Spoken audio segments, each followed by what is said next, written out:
NDA को सीटें मिल रही हैं, इसका ब्रेकअप कैसे सामने आ रहा है आपके सामने है। इसमें बीजेपी के खाते में 70 से 72 सीटें जाएंगी, जेडीयू 53 से 56, जो जीतन राम मांझी की पार्टी है 0 से 2 सीटें। यहाँ एलजेपी रामविलास पासवान पार्टी को 10 से 12 सीटें मिलने का अनुमान जताया गया है। तो ये नंबर यहाँ पर अपने आप में बहुत कुछ कहता हुआ नजर आ रहा है, लेकिन एक बात गौर करने वाली ये कि इस आंकड़े में भी जेडीयू के मुकाबले बीजेपी आगे और काफी आगे। उसी तरीके का एक फासला बीजेपी और जेडीयू के बीच जिस तरीके का मैट्राइज वाले सर्वे में देखने के लिए मिला था, यहाँ पर भी सबसे बड़े दल के तौर पर बीजेपी ही अपनी धमक दिखा रही है। ओपिनियन पोल का ये आंकड़ा है, मैं फिर से आपको बता दूं। और फोर्थ स्टेप के आंकड़े में महागठबंधन की जो सीटों का ब्रेकअप है वो भी अब आप देख लीजिए। महागठबंधन में आरजेडी सबसे बड़े दल के तौर पर 69 से 72 सीटें हासिल करेगी और बढ़िया स्ट्राइक रेट यहाँ पर आरजेडी का नजर आ रहा है। 69 से 72 सीटों के साथ आरजेडी सबसे आगे, कांग्रेस फिर से कमजोर कड़ी साबित होती हुई महागठबंधन में 2020 की तरह। और बिल्कुल मैट्राइज में भी इसी तरीके से कांग्रेस कमजोर कड़ी साबित हो रही थी। एक बार फिर ये जो पोल स्टार्ट का नंबर है ओपिनियन पोल का, इसमें भी कांग्रेस कमजोर कड़ी 10 से 13 सीटों पर सिमटती हुई। लेफ्ट पार्टियां 14 से 15 सीटें हासिल कर सकती है, मुकेश सहनी के खाते में 1 से 2 सीटें जा सकती हैं, और जो आईएपी पार्टी है उसके खाते में भी 0 से 1 सीट जा सकती है। अब आ जाइए वोट शेयर पर, और वोट शेयर क्या कहता है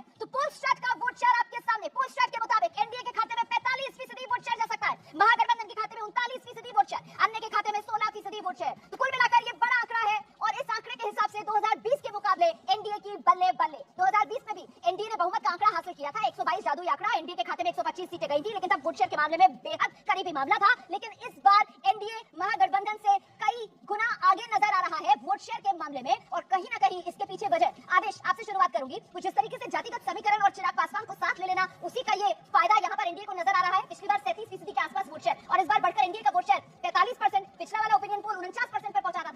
पिछले वाले से इसमें ज्यादा संख्या मिली है महागठबंधन को कंपैरिजन के तौर पे। बिल्कुल गैप कम हुआ है, मैंने कहा यही बात मैं कह रहा था कि अभी की ओपिनियन पोल है, फर्स्ट फेज की वोटिंग परसों को होगी, उसके बाद सेकंड फेज आएगा, तो इतनी इसका सैंपल साइज क्या मुझे नहीं पता, ठीक है। लेकिन मैं इतना कह सकता हूँ आपको कि इतना ज्यादा डिफरेंस नहीं मिलेगा। बड़ा क्लोज इलेक्शन है, सीट वाइज इलेक्शन है, हर सीट की जातिगत समीकरण अलग है। कोई ऐसा मुद्दा नहीं है कि जो पैन बिहार में आपको मिल जाएगा कि हाँ पूरे बिहार में एक ही मुद्दे पे बेरोजगारी पे या एंटी इनकम्बेंसी पे इस पे चुनाव हो रहा है, कोई ऐसा मुद्दा दोनों तरफ से नहीं है। हर सीट पे जातिगत समीकरण के हिसाब से। मेरा जाति जीत तय कर रही है, जाति है कि जाति नहीं। बिहार के संदर्भ में बार-बार हम ये बात कहते हैं, जाति है कि जाति नहीं, तो जाति ही जीत तय कर रही है। बिल्कुल नहीं जाती। बड़ी इंटरेस्टिंग सी बात मैं आपको बताती हूँ। देखिए, जाति पर तो वोट पड़ती है, आज भी पड़ती है और इस बार भी पड़ेगी। तो ये सोचना कि हम विकास करेंगे या कुछ और मुद्दे उठाएंगे उससे कुछ मैटर बदल जाएगा, शायद ऐसा नहीं होगा।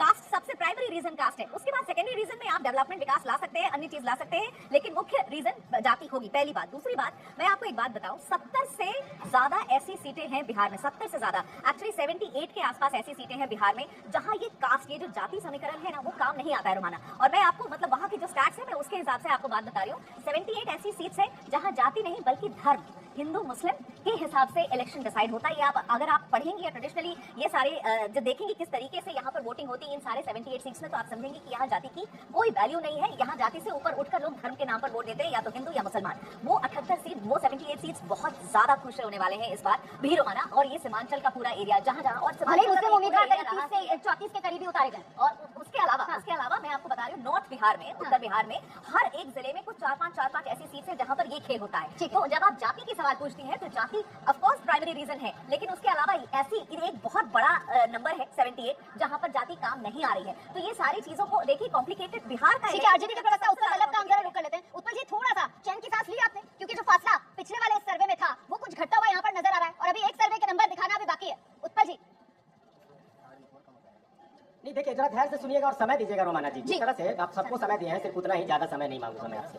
आप पिछले बार भी जो आंकड़ा दिखाई है उसके हिसाब से अभी कुछ विश्लेषक कह रहे थे कि नीतीश कुमार जी की लोकप्रियता बढ़ी है। आप देखेंगे कि नीतीश कुमार जी 115 सीट 2010 में लाए। अब जब आप कह रहे हैं राजीव रंजन जी कि हम 10 वाले परफॉर्मेंस को करेंगे, जब लड़ ही रहे हैं 100 सीट पे, तो 110 पर कैसे ही जीत जाएंगे? ये सब समझ में नहीं आता है कौन गणित है। कि तो प्रधानमंत्री जी जो गणित समझाते हैं A+B के होल स्क्वायर में एक्स्ट्रा 2AB, वो वाला फॉर्मूला पर ही सब होगा। ऐसा संभव नहीं है कि 100 सीट पे लड़ने वाले 115 सीट जीत जाए। दूसरी बात मैं कह रहा हूँ कि आप लगातार देखेंगे कि नीतीश कुमार जी के नेतृत्व में चुनाव लड़ा गया, तो नीतीश जी की अपनी पार्टी उनके चेहरे पे लड़ते हैं और आप आरोप लगाते हैं, या भाजपा पे लगाते हैं या महागठबंधन पे लगाते हैं कि आप तेजस्वी जी नीतीश जी के चेहरे पे ले आए। अब नीतीश जी तेजस्वी जी के चेहरे पे अपनी पार्टी का विधायक बना लेते हैं और उनकी खुद की पार्टी नहीं बढ़ती है, उनकी खुद की पार्टी का विधायक की संख्या घट जाती है। तो ये सब जो तर्क दे रहे हैं ये संभव नहीं है। 2020 में तो नीतीश कुमार तेजस्वी जी के नेतृत्व में चुनाव लड़ा गया, सबसे बड़ी पार्टी के रूप में उभरी हमारी पार्टी बिहार की, नहीं गठबंधन की नहीं, पूरे बिहार की पार्टियों में सबसे ज्यादा विधायक हमारे थे। अब वोट शेयर की बात करते हैं तो पार्टी की इंडिविजुअल अगर बात करते हैं तो सबसे ज्यादा वोट शेयर हमारी पार्टी की थी। रही बात महागठबंधन के वोट शेयर, तो दशमलव का अंतर था, कोई सिंगल डिजिट में नहीं था। था, पूर्णांक में नहीं अंतर था, मैं कह रहा हूँ कि दशमलव में अंतर था। तो ये इतिहास है। और मैं बता दूं आपको कि लोकप्रियता की बात कर रहे थे आप, इनकी लोकप्रियता के आधार पर तो इनका जो डिक्लाइन का आंकड़ा है कि 2015 से 73 और 73 के बाद 43, और ये गणित अगर ऐसे ही डिक्लाइन करते रहे तो 20-25 सीट से ज्यादा ही लाने वाले नहीं। और यही ग्राउंड पर हकीकत है। हम लोग भी बिहार में घूमते हैं, बिहार में जाते हैं और सभी जगह पे जाते हैं। आज आप 25 सीट से ज्यादा ही नहीं लाने वाले हैं। एक और बात मैं रोमाना जी करता हूँ, बिहार के नौजवान नौकरी पे वोटिंग करेंगी, शिक्षा पे। आप बताइए कि नीतीश कुमार जी के मुख्यमंत्री बनने के बाद जो बिहार में बच्चे जन्मे हैं वो 86% मैट्रिक नहीं पास कर सके हैं। अब 86% वो सिर्फ मुसलमान के बच्चे नहीं होंगे, हिंदू मुसलमान पे वोटिंग नहीं होना है, रोजी पे होना है, शिक्षा पे होना है, रोजगार पे होना है, दवाई पे होना है, पढ़ाई पे होना है, सिंचाई पे होना है, जो जरूरी बुनियादी सुविधा है, जरूरत है, उस पे ये वोटिंग होना है। मैं आती हूं। अभी मैं सबका आंकड़ा भी ले लूंगी कि आखिरकार वो सबसे बड़ा मुद्दा क्या लग रहा है आपको जिस पर वोट पड़ेगी। उससे पहले राजीव जी ऊपर जी ने बात तो बिल्कुल देखिए 16 आगे सच कही है कि साहब सपने देख रहे हैं 2010 वाले और सीटें 101 है जिस पर चुनाव लड़ रहे हैं। तो ऐसे में ये दूर के ढोल सुहाने हैं सर। और बार-बार एक चीज जो उभर कर आ रही है सर इन संकेतों में, जो ओपिनियन पोल के आंकड़े से मिल रहा है कि जैसे-जैसे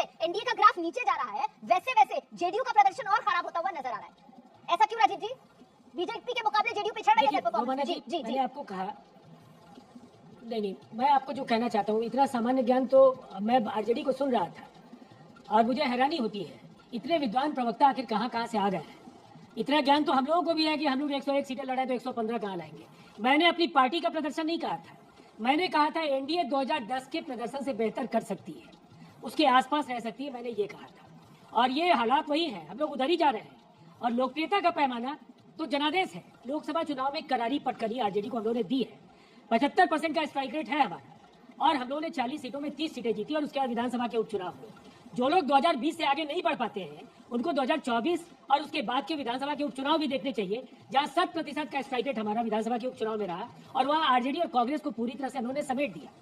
अब देखिए, आदेश रावल जी ने कहा, अमित शाह जी ने और प्रधानमंत्री जी ने सीएम चेहरे को लेकर के कुछ नहीं कहा, और लोगों के कहने से नहीं होगा।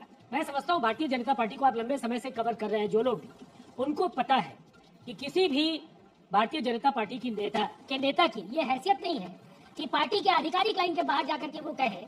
अगर अमित शाह जी और प्रधानमंत्री नरेंद्र मोदी जी की पसंद या नीतीश कुमार जी के चेहरे पर सहमति नहीं होगी, और इस बात को केशव प्रसाद मौर्य अगर कह रहे हो या सम्राट चौधरी कह रहे हो या बिहार के 243 विधानसभा क्षेत्रों में विधानसभा सम्मेलनों में एनडीए के सभी नेता 2025 फिर से नीतीश का जो आधिकारिक नारा का उद्घोष कर रहे हो, ये ऐसे नहीं होता है रोमाना जी। ठीक है, ये तय है, नीतीश कुमार जी मुख्यमंत्री थे, ठीक है, हैं और आगे भी रहे। मैं प्रीति शेखर का रुख करूं, बीजेपी की प्रवक्ता हमारे साथ मौजूद है। प्रीति जी, लेकिन अभी तक देखिए 2 अलग-अलग ओपिनियन पोल के आंकड़े आप देख चुकी हैं और दोनों में नजर आ रहा है एनडीए कितनी कंफर्टेबल पोजीशन में। मुझे लगता है एक थैंक यू यहाँ पर वाजपेयी जी बैठे हुए हैं उनके लिए बनता है, क्योंकि ये जो विनिंग एज और विनिंग मार्जिन जो बढ़ रहा है एनडीए का, ये चिराग पासवान की पार्टी की वजह से। वाजपेयी जी के लिए थैंक यू बोलना चाहेंगे आप? रोमाना जी, ये एनडीए का बिहार में संयुक्त प्रयास है और हमारे पास नरेंद्र मोदी जी, नीतीश कुमार जी और हमारे एनडीए के नेता, चाहे मांझी जी हो, कुशवाहा जी हो, चाहे फिर चिराग पासवान जी हो, सबका कॉमन इफर्ट है और इन सबों में दम भी है और दमखम से हम चुनाव भी लड़ रहे हैं। और आज जो ये पूरा परिणाम जो सामने ओपिनियन पोल के रूप में सामने आ रहा है, उसमें एक बात बिल्कुल सत्यता के साथ सामने आ रही है कि सभी जगह चुनावों में एंटी इनकम्बेंसी देखने को मिलता है, लेकिन ये बिहार चुनाव है जहाँ पर आज भी लोगों को एनडीए पर भरोसा है, एनडीए के नेताओं पर भरोसा है और आज भी सबों का स्नेह, सम्मान, प्यार, समर्पण और अपना वोट के रूप में आशीर्वाद एनडीए के ऊपर आज भी बनता हुआ दिख रहा है। इसमें कोई दो राय नहीं। और वो इसलिए क्योंकि लंबे समय में रोमाना जी, हमारे चाहे मोदी जी और नीतीश जी की जोड़ी ने बिहार में बहुआयामी काम किए हैं और उनके ही प्रयास से नीतीश जी और मोदी जी की जोड़ी तो 2020 में भी थी ना, 2020 में भी थी। लेकिन सवाल तो मेरा वाजपेयी जी को ले आइए जरा स्क्रीन पर। वाजपेयी जी को राजनीति में कहते हैं ना कि 1 और 1 सिर्फ 2 नहीं होता है, और 1 और 1 कई बार 11 बन जाता है। और ये चिराग पासवान का एनडीए में आना और पिछली बार 2020 में चिराग पासवान का एनडीए से बाहर जाकर अलग से चुनाव लड़ना, ये सारा समीकरण उसी की वजह से बदलता बनता एनडीए के लिए बिगड़ता महागठबंधन के लिए नजर आ रहा है क्या? वाजपेयी जी, आपका असेसमेंट? तो ये तो हमारे लिए खुशी का कारण है कि हमारे नेता की वजह से अगर आपका आकलन ये कहता है कि वोट बढ़ रहा है, ये तो बहुत अच्छी बात है। लेकिन एक बात ये भी तय है कि हम लोगों ने ये बात शुरू कर दिया था तो मोदी और नीतीश तक ही सिमटे हुए हैं, चिराग पासवान का नाम लेने को राजी नहीं है। कोई बात नहीं, चलिए, मैंने तो मौका दिया था कि अच्छा है साथी है, एक दूसरे से अच्छे रिश्ते बन जाएं। देखिए, ऐसा है, हम मई जून से ही लगातार 5 पार्टियों के नेता बाकायदा डिस्ट्रिक्ट हेडक्वार्टर पे जाके मीटिंगें करते थे बिहार में, और उस वक्त ये कहा करते थे कि 2025, 225 और फिर से नीतीश। तो ये कंफ्यूजन क्रिएट कराने की कोशिश तो की गई, लेकिन वो लगता नहीं है कि कामयाब हो पाएगी। और हम लोग शुरू से ये भी विश्वास हमारा है कि जो हमने काम किया है, जो जंगल राज से तुलना करो तो हमारा काम 90 गुना ज्यादा बढ़िया होगा। ये उसी का नतीजा आने वाला है। लेकिन अब तीसरा जो आप ओपिनियन पोल दिखाएंगे, हो सकता है हमारी सीटें और बढ़ जाए। देखो तीसरे ओपिनियन पोल के नंबर का थोड़ा इंतजार कर लेते हैं और ये 2025 225 ही कहकर अपनी ही गठबंधन को आप घेरते हुए ज्यादा नजर आ रहे हैं, क्योंकि अभी तक जो पहला ओपिनियन पोल का नंबर था उसके मुकाबले दूसरे ओपिनियन पोल के नंबर में तो एनडीए के नंबर घट रहे हैं। तो ये मामला अगर ढलान की तरफ है तो फिर क्या होगा 2025 एनडीए 225 का, कहीं ये मामला उल्टा तो नहीं पड़ जाएगा? वाजपेयी जी इंतजार कीजिए, तीसरा ओपिनियन पोल और उसका नंबर आना अभी बाकी है, पिक्चर अभी बाकी है। एक और ओपिनियन पोल का आंकड़ा मैं आपको दिखाऊंगी, लेकिन उससे पहले जल्दी से आपको लेकर चलेंगे जनसुराज की तरफ से कुमार सौरभ हमारे साथ मौजूद है। प्रशांत किशोर कोई कमाल नहीं कर पा रहे हैं, अभी तक 2 ओपिनियन पोल और दोनों ओपिनियन पोल के आंकड़े यही संकेत यही संदेश दे रहे हैं। कुमार सौरभ, सारी मेहनत पर पानी फिर गया। मेरा एक रिक्वेस्ट है कि चुनाव के 36 घंटे पहले इसको विनम्रता के साथ ओपिनियन पोल नहीं एटमॉस्फेयर पोल कहा जाए, इसलिए कि सर जो आप नाम लेते हैं वो थोड़ी कहेंगे, जो नाम है वही कहेंगे। मैंने विनम्रता से अपनी बात कही है, मैं ये नहीं कह रहा हूँ कि आप चेंज कर ओके, दीजिए। मैं ये कह रहा हूँ कि एटमॉस्फेयर पोल नहीं है तो क्या है। अच्छा देखिए, इसी पोल में साफ तौर पर दिख रहा है कि हनुमान जी, जामवंत जी और सुग्रीव जी ये निपट गए हैं। आप ही के पोल के अनुसार कोई 5 से नीचे है, किसी को 0 to 1 है, 0 to 2 है। अब आते हैं एक ओपिनियन पोल में ये भी कहीं और बताया गया, इस बार महिलाओं का वोट एक तरफा जा रहा है, 70% मोटा मोटी एनडीए को जा रहा है, यानी 3.5 करोड़ टोटल महिलाओं का वोट है, 10,000 इफेक्ट, 2.1 करोड़ वोट हुआ। अगर उसका 70% करते हैं तो 1.5 करोड़ लगभग वोट एनडीए को है। तो इस हिसाब से तो भैया इनको 40% 45% नंबर आ गया, यानी 160 से 70 सीटें आ गई। देखिए ये माहौल जो टीवी स्टूडियो में बैठकर बनाया जा रहा है और जमीन पर जो वास्तविकता है उस दोनों में बहुत फर्क है। आप एक विधानसभा में प्रशांत किशोर जी और जनसुराज का जो रोड शो और ये रैली हो रहा है, जरा उसकी भी तस्वीर एक बार देख लीजिए। और दूसरे तरफ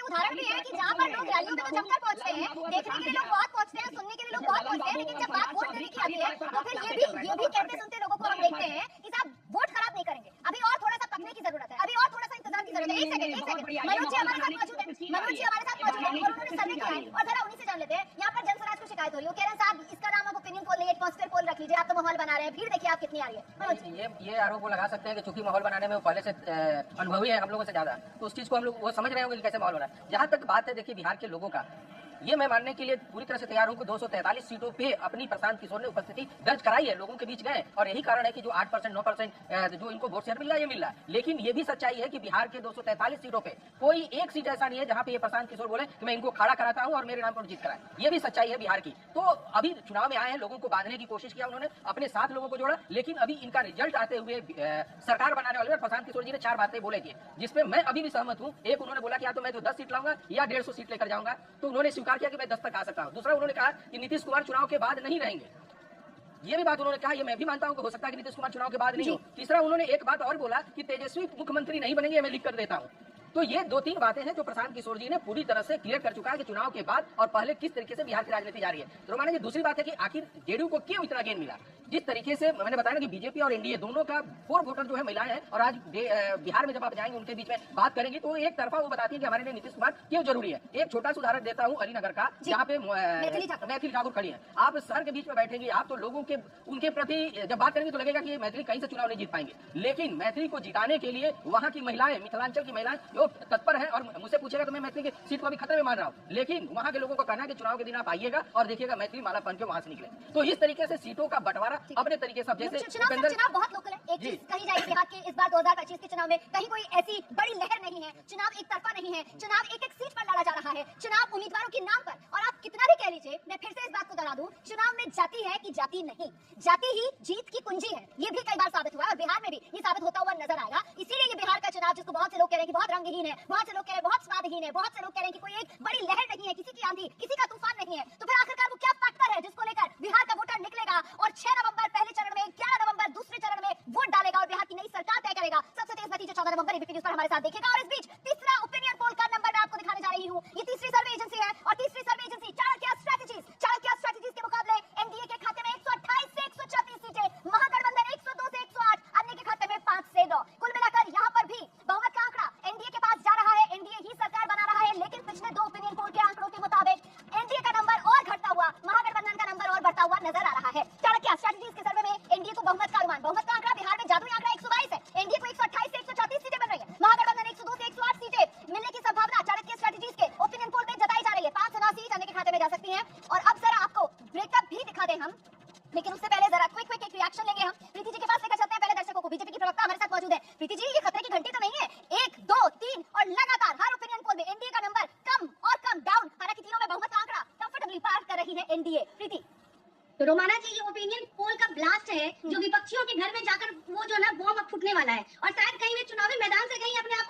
खेल लें। और हमारे लिए तो बहुत उत्साहित करने वाला है। और पूरा एनडीए, यहाँ पर कोई पार्टी चुनाव नहीं लड़ रही है हमारी, बल्कि पूरा एनडीए एकजुट होकर नीतीश जी के चेहरे पर, उनके नेतृत्व में ये चुनाव लड़ा जा रहा है। और लोगों का विश्वास हमारे साथ है, और ये भरोसा कोई एक दिनों का नहीं है, बल्कि लगातार 2005 से 2025 के चुनाव में जब हम आ रहे हैं तो इतने वर्षों का लंबा साथ है, हमारा समर्पण है, हमारा सुशासन है, महिलाओं के प्रति हमारी कार्य है, युवाओं का को देने वाला हमारा रोजगार है। ठीक है। और आज इसी के आधार पर नीतीश के नाम पर भरोसा कह रही है ना। ऊपर वाला रुक करेंगे, प्रवक्ता आरजेडी के हमारे साथ मौजूद है। उम्मीदवार के तौर पर सीएम के तेजस्वी यादव का नाम आगे बढ़ाना, तेजस्वी प्रण संकल्प पत्र को नाम देना कुछ काम ना आया। तेजस्वी के मुकाबले नीतीश भारी पड़ते हुए नजर आ रहे हैं। ओपिनियन पोल का आंकड़ा तो यही बता रहा है। उत्तर बल्लभ जी, देखिए, ये ओपिनियन पोल जो किया उसका क्या आधार है हमें नहीं पता है, लेकिन अगर कुछ सवाल ओपिनियन पोल पे करके अगर करेंगे तो इस बार का बिहार का जो चुनाव है वो शिक्षा पर होने वाला है। जो 86% लोग जो मैट्रिक नहीं पास किए हैं, जो उसके बाद रोजगार पे होना है, महंगाई पे होना है और भ्रष्टाचार पे होना है। उसके बाद मैं कराऊंगा ये जो हत्या बलात्कार जो हो रहे हैं और सरकारी संरक्षण में जो आप देखिए बालिका जो है ना गृहकांड, जिसमें अनाथ बालिकाओं के साथ सरकारी संरक्षण में बलात्कार किया गया, दिन दहाड़े हत्याएं हो रही है हजारों लोगों के सामने चुनाव प्रचार के दौरान। यही सारे मुद्दे पे बिहार का चुनाव होना है। और एग्जिट पोल करने वालों को जो ये पोल का रिजल्ट निकाले हैं, मैं समझता हूं कि उन्हें बिहार के बारे में कोई आकलन नहीं है। जिस मैथिली ठाकुर की बात कर रहे थे, मैं वो हम पूछ दीजिएगा तो विधानसभा का नामों नहीं बता पाएंगे, अगल बगल का 2 विधानसभा का। मैं दावे के साथ ये बात कह रहा हूं। तो इसलिए कह रहा हूं कि इस तरह का जो अनमैच्योर जो एक्सपोर्ट से जो आया है, वो ये यहाँ के बिहार की जनता पूरी तरह से मैच्योर है। थोड़ा सा बचिए सर, अपना आकलन रखेंगे तो ज्यादा बेहतर रहेगा, ज्यादा अच्छी चर्चा हो पाएगी। इस तरीके की व्यक्तिगत नहीं, मैं दावे के साथ कर रहा हूं। मेरी आपसे राजीव जी मैं आपसे जानना चाह रही हूँ, इस बार 2025 बिहार विधानसभा चुनाव और हार जीत तय करने वाले सबसे बड़े फैक्टर आपको क्या लगता है क्या रहने वाले? देखिए, विकास विकास विकास। बिहार की जनता जंगल राज के दौर में लौटना नहीं चाहती है। खून खराबा, गरजती गोलियां, मुझे लगता है उस दौर में कोई भी जो भी उस खौफनाक मंजर को याद करता है लौटना नहीं चाहेगा। दूसरी तरफ विकास, संपन्नता, वैभव, रोजगार, नौकरियां, सशक्तिकरण, ये जो मंत्र है और ये जो रोड मैप है नीतीश कुमार जी के नेतृत्व में एनडीए का, ये 2010 की ओर मुझे ले जाता हुआ दिख रहा है। और हमें विश्वास है एक अपराजय प्रचंड जनादेश एनडीए को मिलेगा, नीतीश कुमार जी फिर मुख्यमंत्री बनेंगे। ठीक है। कुमार सौरभ, मतलब आपका पलायन का मुद्दा, आपका शिक्षा का मुद्दा, कोई मुद्दा नहीं चला, इसकी वजह आपको क्या नजर आती है? क्योंकि कमोबेश जो महागठबंधन है उसकी तरफ से भी यही सारे मुद्दे उठाए जा रहे थे, रेप्लिकेशन हो गया। देखिए नरमाना जी, कितना अच्छा लग रहा है हमको कि इसी ओपिनियन पोल में तीसरे तक आते आते ऑलमोस्ट लाइक फ्लोर पर आ रहे हैं। दूसरी बात यह है कि अगर आप प्रधानमंत्री जी, गृह मंत्री जी और बाकी लोगों को देखिए, उनकी बातें क्या होती थी 2020 के चुनाव में, और अब उनके लिए भी कैसे बाढ़, पलायन और अन्य जो है मुद्दे अब आ रहे हैं। दूसरा, राजीव जी का बात जरूर शुरू होता है विकास से, लेकिन वो घुसपैठ किया, बटोगे तो कटोगे, कब्रिस्तान, पाकिस्तान, सुलेमान, ये सारी चीजों पर फाइनली आ ही जाते हैं। और हम लोगों ने क्या कहा है? शिक्षा, रोजगार, पलायन, पूंजी का। ठीक है सर, समय मेरे पास इतना ही है। बहुत बहुत शुक्रिया आप सभी का हमारे साथ जुड़ने के लिए। कुल मिलाकर ये ओपिनियन पोल का आंकड़ा और ये फाइनल ओपिनियन पोल के आंकड़े आपने देखे जो बता रहे हैं कि बिहार में एक बार फिर से नीतीश सरकार बिहार में बंपर सीटों के साथ आने को तैयार है एनडीए सरकार। हालांकि ये सिर्फ ओपिनियन पोल के आंकड़े थे और एग्जैक्ट नतीजों के लिए 14 नवंबर का आपको इंतजार करना होगा। उससे पहले 6 और 11 नवंबर 2 चरणों में बिहार में वोटिंग है। मुझे इजाजत दीजिए। एबीपी न्यूज पर खबरों का सिलसिला लगातार जारी है। और सबसे बड़ी बात है कि ये पूरे ओपिनियन पोल की जो आज बात हो रही है उसमें सबसे बड़ी भूमिका यदि किसी की है बिहार के चुनाव में तो वो महिलाओं की है। क्योंकि हम पिछले किसी भी चुनाव को देख लें, चाहे पिछले लोकसभा चुनाव की बात कर लें या पिछले विधानसभा चुनाव 2020 की बात कर लें, हर चुनाव में महिलाओं ने बहुत ही आगे बढ़ चढ़कर अपना योगदान दिया है। और पिछले विधानसभा चुनाव में तो लगभग 167 सीटों पर महिलाओं ने बढ़कर मतदान किया और वो लगभग सभी की सभी सीटें हमारी एनडीए की झोली में आई। तो एक महिला होने के नाते, एक पार्टी की महिलाओं का ये आशीर्वाद है जिसकी वजह से ये भरपूर बहुमत वाला नंबर एनडीए के खाते में आएगा। फिलहाल मैं बता दूं कि ये सिर्फ और सिर्फ ओपिनियन पोल के आंकड़े हैं। प्रीति जी, मैंने बधाई दे दी, आपने भी पूरी मुस्कुराहट के साथ खुले मन से उसको स्वीकार किया, ठीक है, लेकिन अभी ओपिनियन पोल भी 2 और एजेंसीज के आने बाकी है, तो थोड़ा सा इंतजार कर लेना चाहिए। और जल्दी से आरजेडी के प्रवक्ता उत्पल वल्लभ हमारे साथ मौजूद है, जरा एक रिएक्शन उनका लेते हैं। उत्पल जी, आपका रिएक्शन है आंकड़ों पर, क्योंकि यहां पर तो एक बार फिर से बिहार में नीतीश सरकार, संकेत यही है ओपिनियन पोल के आंकड़े में। देखिए, ओपिनियन पोल मैं पिछले 2 चुनाव में आप देख लीजिए, ओपिनियन पोल और एग्जिट पोल में काफी अंतर होता है। मैं तो कहता हूं कि ये पलट सा जाता है।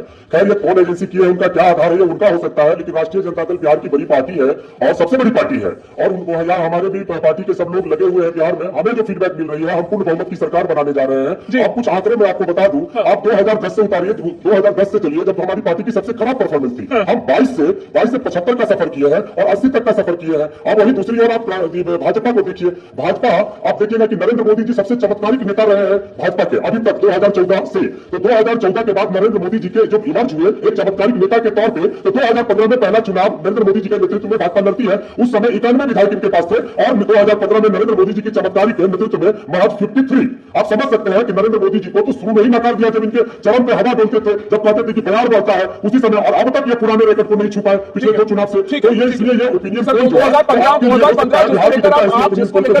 दिखाने का काम कर रहे हैं। 2015 में तो आपके पास भी नाम नीतीश साथ था ना आरजेडी के, तो उसका फायदा आपको भी मिला था और इसी वजह से आप भी सत्ता में आए थे। तो तब से तो सर आपका धंधा भी कितना बड़ी रह चुका ना। एक सेकंड सर, अभी तो देखिए बहुत लंबी बातचीत, अभी तो अन्य एजेंसीज भी है और उनके ओपिनियन थोड़ा तो संयम रखिए।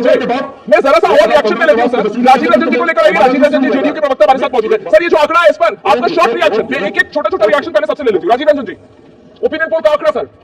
ठीक है। ओपिनियन पोल्स सबके अलग-अलग रुझान हो सकते हैं। इतनी बात है जिससे एक संकेत एक बहुत ही बड़े अंतर से। सर आवाज बहुत खराब आ रही है, मैं इसको ठीक करवाती हूँ। राजीव जी दोबारा आपके पास आऊंगी, लेकिन आपकी एक बात मुझे समझ में आई है। आप कह रहे हैं कि साहब सबके अलग अलग हो सकते हैं, लेकिन एक बात जरूर है कि इससे संकेत जरूर मिल रहा है। और कुमार सौरभ जनसुराज के प्रवक्ता हमारे साथ मौजूद है। ये जो पहला हमने नंबर दिखाया है ओपिनियन पोल का, जो पहला आंकड़ा हमने दिखाया है, उससे एक संकेत ये मिल रहा है, पीके फीके पड़ गए कुमार सौरभ। पीके